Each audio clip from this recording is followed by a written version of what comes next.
Salut à tous et salut à toutes, c'est Xana. Aujourd'hui, petite vidéo pour parler de la mise à jour 2025.14 qui n'est pas complète si vous n'avez pas un hardware 4.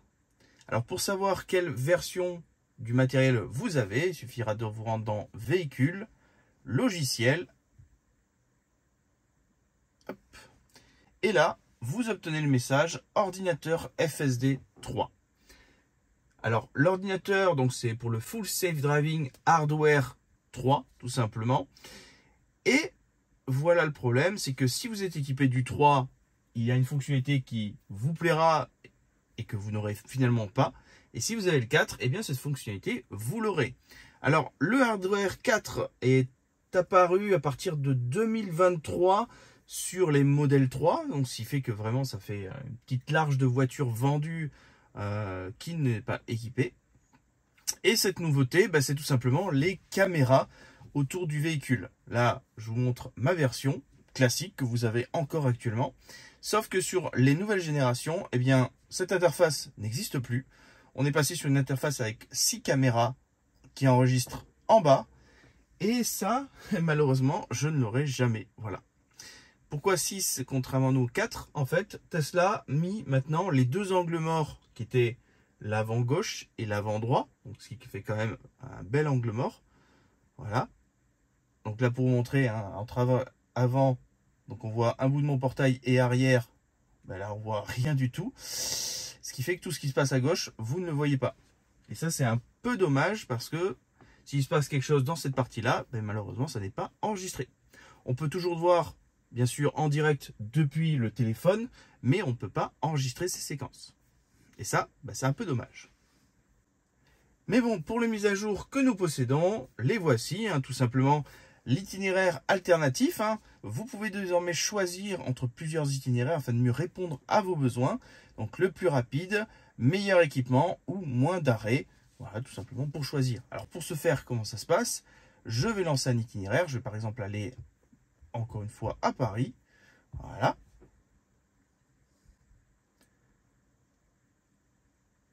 Donc là, la voiture me propose un itinéraire, mais je peux dire ici, finalement, je veux pas que ce soit le plus rapide, je veux que ce soit le meilleur aménagement, et là, le moins d'arrêt possible, et donc il va me proposer un autre itinéraire.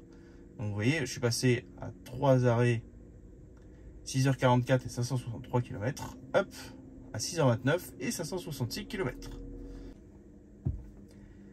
Éviter les autoroutes. Alors, pour éviter les autoroutes, maintenant, que ce soit gratuit ou payant, il vous suffit donc d'aller dans Contrôle Navigation, éviter les autoroutes. Donc, on appuie ici et on va là dans Navigation. Et ici, vous retrouvez tout simplement éviter les autoroutes. Avant, on avait évité les péages, éviter les ferries. Maintenant, on peut aussi éviter, dans le cas enregistrement de la hauteur du coffre en fonction du lieu. Ça, c'est une fonctionnalité que certains avaient demandé, où justement leur voiture, par exemple, était stockée dans leur garage. Et le problème qu'il y avait, c'était que quand on ouvrait le coffre, eh bien, si vous aviez par exemple l'ouverture du portail qui était au-dessus, ça venait taper et c'était un peu embêtant. Et le problème, c'est que si vous réglez plus bas pour éviter, au quotidien, quand vous allez faire les courses, quand vous allez faire des trucs, le coffre était trop bas. C'était un peu gênant et certains taxis étaient même un peu déçus que ça ne soit pas disponible. Désormais, on a enfin la possibilité, même sur les anciennes générations comme la mienne, de le faire. Pour ce faire, rien de plus simple, comme indiqué ici, il suffit d'appuyer sur coffre, vous ouvrez le coffre, tout simplement, comme ceci, et vous l'arrêtez où vous le souhaitez, par exemple là. Et là, il me dit, nouvelle hauteur de coffre détectée. Enregistrer sans emplacement, enregistrer par défaut. Donc, enregistrer par défaut, c'était la technique qu'on avait avant, que vous maintenez le bouton directement du coffre appuyé, ce qui fait que le coffre s'ouvrira maintenant comme ça. Voilà, j'enregistre.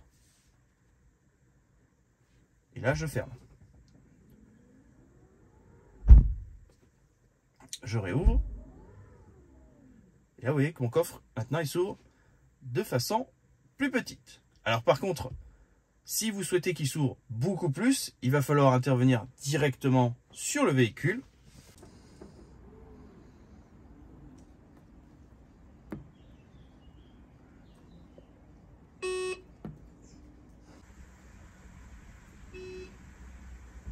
Et donc là, qu'est-ce qui vient de passer? J'ai ouvert un peu plus le coffre pour le régler depuis le bouton du coffre. Et là, maintenant, il m'a fait, voilà, enregistrer par défaut ou effacer cet emplacement. Donc, je vais effacer et je vais mettre enregistrer par défaut. Voilà, ce qui vous permet qu'à cet emplacement, eh bien, mon coffre soit réglé. Et donc voilà, nous avons la possibilité maintenant de régler le coffre en fonction des lieux.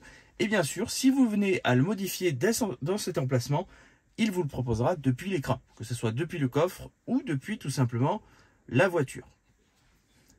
Pour effacer l'emplacement, soit vous avez la petite pop-up, soit vous allez dans voiture, entretien, hop, on cherche réinitialiser les emplacements et là vous pouvez réinitialiser les hauteurs d'ouverture, tout simplement, tac, et les données de localisation seront retirées de votre véhicule. La langue du clavier. Alors si vous avez votre propre langue et que vous aimez bien utiliser un clavier différent, eh bien c'est désormais possible via contrôle affichage clavier. Alors tout simplement, lorsqu'on va taper justement pour avoir le clavier, on a le petit map qui est jusqu'à présent donné français, enfin votre langue actuelle et l'anglais. Donc le QWERTY comme on dit et l'AZERTY français. Mais maintenant, c'est pas tout. Vous pouvez, si vous le souhaitez, dans la partie affichage, hop là, ici, langue du clavier, vous cliquez et vous retrouvez donc votre langue actuelle français, mais bien sûr l'anglais n'est pas disponible. Donc imaginons, je vais prendre le japonais, voilà, je fais une petite recherche avec le pad, et là dès que j'appuie sur le monde, hop, je tombe directement sur la langue que j'avais demandé. Donc ça me permet de faire des petites recherches comme ça, hop, voilà. Et sinon je peux repasser en version QWERTY, comme toujours, l'anglais ou le mien AZERTY. Alors en soi, l'intérêt est vraiment minime puisque toute la langue de l'interface restera dans votre langue à vous. Donc ça sert peut-être un peu à rien comme technique. Maintien de l'alimentation, donc ça c'est plutôt pratique, hein. Vous avez une glacière, vous voulez utiliser des spots lumineux qui se branchent sur les prises 12 volts de votre véhicule ou même charger votre téléphone, eh bien plutôt que s'embêter à chaque fois à devoir lancer la ventilation, devoir lancer le maintien, ou enfin le camping surtout, le camping qui laisse bien sûr allumer les prises de recharge, ce qui était un peu embêtant hein, parce que parfois on ne voulait pas utiliser la clim, hop, éteins-toi, et bien maintenant on peut le laisser activer et celui-ci bien sûr restera actif jusqu'à ce qu'on arrive à moins 20%. Alors il s'agit bien de l'alimentation à l'arrêt. Quand vous conduisez ou que vous êtes présent dans le véhicule, les prises restent actives. C'est vraiment la partie où le véhicule va se mettre en veille ou restera juste en sentinelle qu'elles seront désactivées. Donc pour ce faire, on va aller dans véhicule, recharge. Alors c'est un peu dommage qu'il n'ait pas mis en haut, c'est caché. Et là il faut glisser pour obtenir maintien de l'alimentation des accessoires. Alors attention, ça indique bien que si vous l'utilisez, cette fonctionnalité peut créer une consommation même si rien n'est connecté.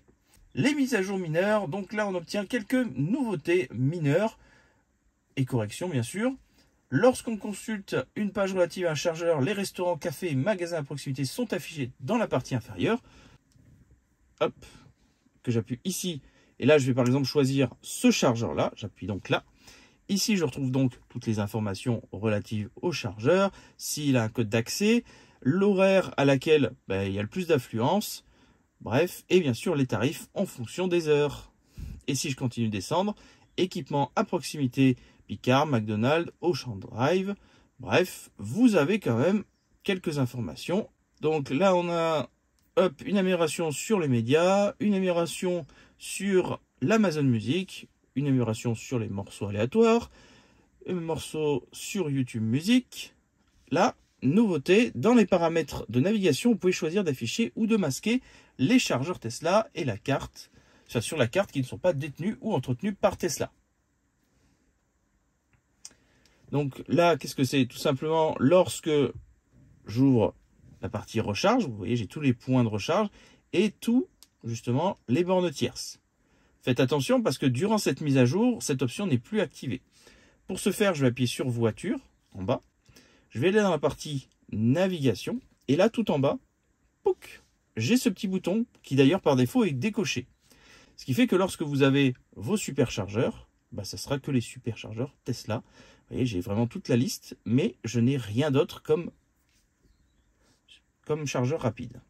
Alors que si j'active la partie navigation recharge tierce, eh bien ça me permet de voir d'autres bornes. Vous voyez. Alors bien entendu, c'est le but, pourquoi avoir fait cette option, c'est pour ceux qui ne veulent pas se prendre la tête et qui n'ont pas de carte ou qui ne veulent pas voilà, utiliser des applications tierces, qui veulent rester vraiment que sur le service Tesla. Hein. Vous arrivez, vous branchez et ça se lance. Voilà, vous ne voulez pas vous prendre la tête. Donc, et bien sûr, après, si votre point d'accès est activé, il se connectera automatiquement à votre véhicule dès que vous commencerez à conduire. Vous n'aurez donc pas à vous reconnecter à chaque fois. Ça, c'est plutôt pratique, hein, puisque forcément, beaucoup utilisent le partage de connexion avec leur téléphone. Les photos de contact s'affichent désormais lorsque vous faites des appels entrants sur l'application téléphonique du véhicule. Vous voyez, j'ai des petites icônes, et tout simplement, c'est les icônes auxquelles j'ai associé sur mon iPhone. Et bien sûr, la mise à jour comprend des correctifs de sécurité et d'amélioration. Voilà les nouveautés de cette mise à jour 2025.14. Dans tous les cas, j'espère que cette vidéo vous aura plu. Et sur ce, on se retrouve à bientôt pour une nouvelle vidéo. Allez, ciao!